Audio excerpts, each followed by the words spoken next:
Hey guys, today I decided to take a deep dive into a controversial and powerful musical.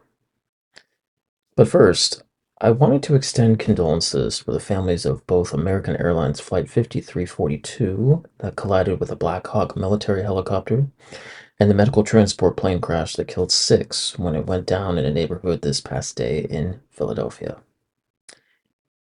A brief moment of silence for all those who have lost their lives.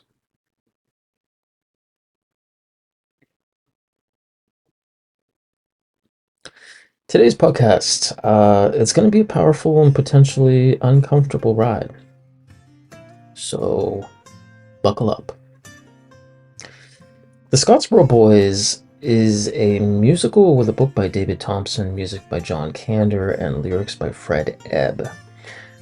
The musical tells the story of nine young black men accused of a very horrific crime in Scottsboro, Alabama in the 1930s.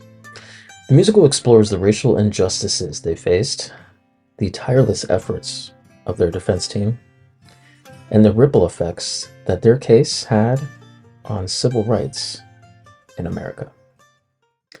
The Scottsboro Boys were nine African American male teenagers accused of raping two white women in 1931. The landmark set of legal cases from this incident dealt with racism and the right to a fair trial. On March 25th, 1931, the Southern Railway line between Chattanooga and Memphis, Tennessee, had nine black teenage males who were riding on a freight train with several white males and two white women. A fight broke out between the white and black groups near the Lookout Mountain Tunnel, and the white males were kicked off the train. The boys then went to a sheriff in the nearby town of Paint Rock, Alabama, and claimed that they were assaulted by the African Americans on the train.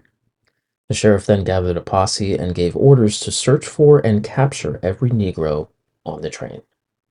Well, the nine boys arrested were Clarence Norris, age 19, Charlie Weems, age 19, Ozzie Powell, age 19, Willie Robertson, age 16, a nearly blind Olin Montgomery, age 17, Eugene Williams, age 13, Andy Wright, age 19, and his brother Roy Wright, age 12, and Hayward Patterson, age 18. Now, the two white women aboard the train, Victoria Price and Ruby Bates, told a member of the posse that they had been raped by a group of black teenagers. The posse brought the women back to the jail where the accused were being held, and they identified them as their attackers. Now, a doctor was summoned to examine Price and Bates for signs of rape. Unfortunately, none were ever found. There was no evidence beyond the women's testimony pointing to the guilt of the accused, yet that was irrelevant due to the prevalent racism in the South at the time, according to which black men were constantly being policed by white men for signs of sexual interest in white women, which could be punishable by lynching. Price and Bates may have told police that they were raped to divert police attention from themselves. They were both suspected of being prostitutes and not only risked being arrested for it, but they could also have been prosecuted for violating the Mann Act by crossing a state line for immoral purposes. Now, I will say this next part may be hard for some viewers, so viewer discretion is advised. When word quickly spread of the arrest and the rape, a lynch mob gathered at the jail in Scottsboro, demanding that the youths be surrendered to them. Now, Sheriff Matt Wan stood in front of the jail and addressed the mob, saying he would kill the first person to come through the door. He walked through the mob and across the street to the courthouse, where he telephoned Governor Benjamin M. Miller, who mobilized the Alabama Army National Guard to protect the jail. The prisoners were taken to court by 118 Alabama guardsmen armed with machine guns. It was market day in Scottsboro that day, and farmers were in town to sell produce and buy supplies. A crowd of thousands soon formed. Courthouse access required a permit due to the salacious nature of the testimony expected. As the United States Supreme Court later described the situation, the proceedings took place in an atmosphere of tense, hostile, and excited public sentiment. For each trial, all white juries were selected. There were few African Americans in the jury pool, as most had been disenfranchised after the Reconstruction era by a new state constitution and white discriminatory practice, and were thus disqualified from jury service. The pace of the trials was very fast before the standing room only all white audience. The judge and prosecutor wanted to speed the 9 trials to avoid violence. So the first trial took a day and a half, and the rest took place one right after the other in just one full day. The judge had ordered the Alabama bar to assist the defendants, but the attorney who volunteered was Milo Moody, a 69-year-old attorney who had not defended a case in decades. The judge persuaded Stephen Roddy, a Chattanooga, Tennessee real estate lawyer, to assist him. Now, because of the mob atmosphere, Roddy petitioned the court for a change of venue, entering into evidence newspaper and law enforcement accounts describing the crowd as impelled by curiosity. Unfortunately, the 8 convicted defendants were assembled on April 9, 1931, and sentenced to death by electric chair. The prosecution, however, agreed that 13-year-old Roy Wright was too young for the death penalty and did not seek it. The Associated Press reported that the defendants were calm and stoic as Judge Hawkins handed down the death sentences one after another. By January 23, 1936, Hayward Patterson was convicted of rape and sentenced to 75 years, the first time in Alabama that a black man had not been sentenced to death in the rape of a white woman. Clarence Norris was convicted of rape and sexual assault and sentenced to death. Andrew Wright, he was convicted of rape and sentenced to 99 years. Charlie Weems, well, he was convicted of rape and sentenced to 105 years in prison. Ozzie Powell had his rape charges dropped, but did plead guilty to assaulting a deputy. He was sentenced to 20 years. The state of Alabama dropped all charges against Willie Robertson, Olin Montgomery, Eugene Williams, and Roy Wright, even though the 4 had spent over 6 years in prison on death row as adults despite their ages. Well, fast forward to 2002. Susan Stroman first met with Thompson, Kander, and Ebb. The team began to research the famous American trials and found the Scottsboro Boys trial, which they thought was a story that needed to be told. After Ebb's death in 2004, the project was put on hold. However, in 2008, Kander reapproached Stroman and Thompson, and the project continued. Well, by March of 2010, the musical premiered off-Broadway at the Vineyard Theater, starring Tony-winning actor John Cullum, Tony nominee Brandon Victor Dixon, and 2-time Tony winner Coleman Domingo. The original off-Broadway production received mostly positive reviews. The New York Post's Elizabeth Vincentelli referred to it as a masterwork, both daring and highly entertaining. Director-choreographer Susan Stroman has given it the best production possible at the intimate Vineyard Theater. The book, score, and staging are so organically linked, you can't imagine one without the other. Well, on Halloween night in 2010, the Chattanooga pulled into Broadway's Lyceum Theater, running for just 49 performances. Broadway cast starred both John Cullum and Coleman Domingo reprising their roles from the original off-Broadway production, as well as Canadian-American actor and singer Joshua Henry, Tony-nominated actor and associate professor at the University of the Arts in Philadelphia, Mr. Forrest McClendon, and actor, singer, and dancer James T. Lane. Reviews for the Broadway production, however, were mixed. Ben Brantley, reviewed for the New York Times, wrote, "With Scottsboro, it's as if the events on which it is based are still too raw and upsetting to be treated with too much panache.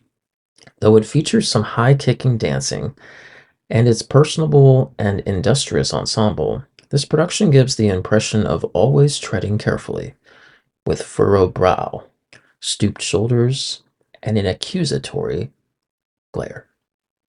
Well, November 6th of 2010, about 30 people gathered outside the Lyceum Theater to protest the Scottsboro Boys, arguing that the use of minstrelsy and blackface were racist. Stroman said she was disappointed by the protesters, who probably had not seen the musical and misunderstood that the creators were not celebrating the minstrel tradition, but rather using it to reveal the evils of the system. Weisler said that the minstrel show is not meant to demean or degrade anybody, but rather it houses the story we're all trying to tell. By October of 2013, the musical would see its official off-West End debut at the Young Vic in London before transferring to West End's Garrick Theatre in October of 2014. The London cast starred Brandon Victor Dixon, Coleman Domingo, reprising their roles from the original off-Broadway production, as well as joined by Forrest McClendon and James T. Lane, reprising their roles from the original Broadway transfer. Now, you may ask, what happened to the 9 boys in the end? Well, here's their story.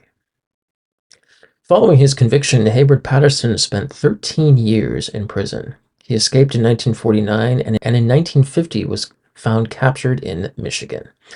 In 1959, he was convicted of manslaughter over stabbing someone in a bar fight and sentenced to prison, where he would die of cancer in 1952.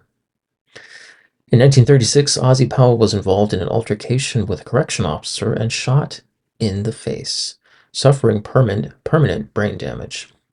He was paroled in 1946 following his conviction for assault, and he later died in 1974 in Atlanta.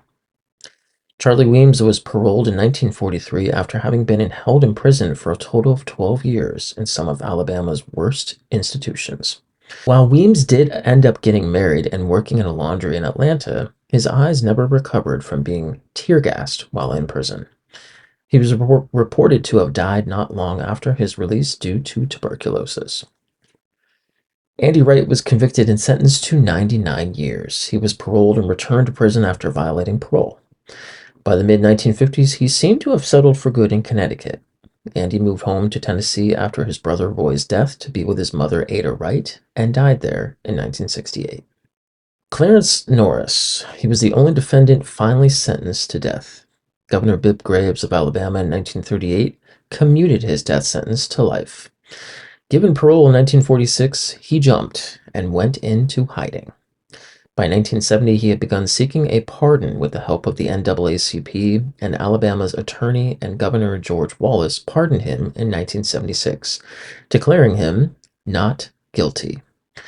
Norris published an autobiography, The Last of the Scottsboro Boys, in 1979, before his death of Alzheimer's disease in 1989.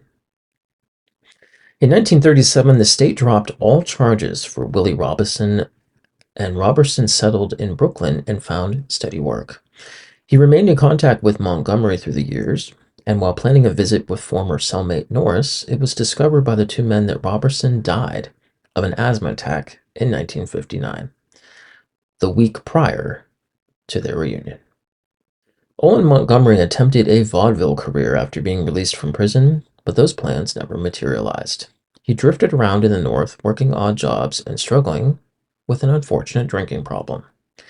After Robertson and Wright died in 1959, he told Norris he planned on returning back to the South. He did so within the next year and reportedly died in Alabama in 1975. After Alabama freed Roy Wright, the Scottsboro Defense Committee took him on a national lecture tour. He later had a career in the U.S. Army and Merchant Marine. In August 16th of 1959, believing his wife had been unfaithful during his tour, he shot and killed her, and then shot himself. The Scottsboro Boys case serves as a stark reminder of the enduring fight for justice and equality. While the musical itself may be controversial, it forces us to confront the ugly truths of our past and grapple with the ongoing struggle against systemic racism. Thank you so much for joining us on this journey through the Scottsboro Boys. We hope you gained a deeper appreciation for the powerful story and the impact it continues to have on our society.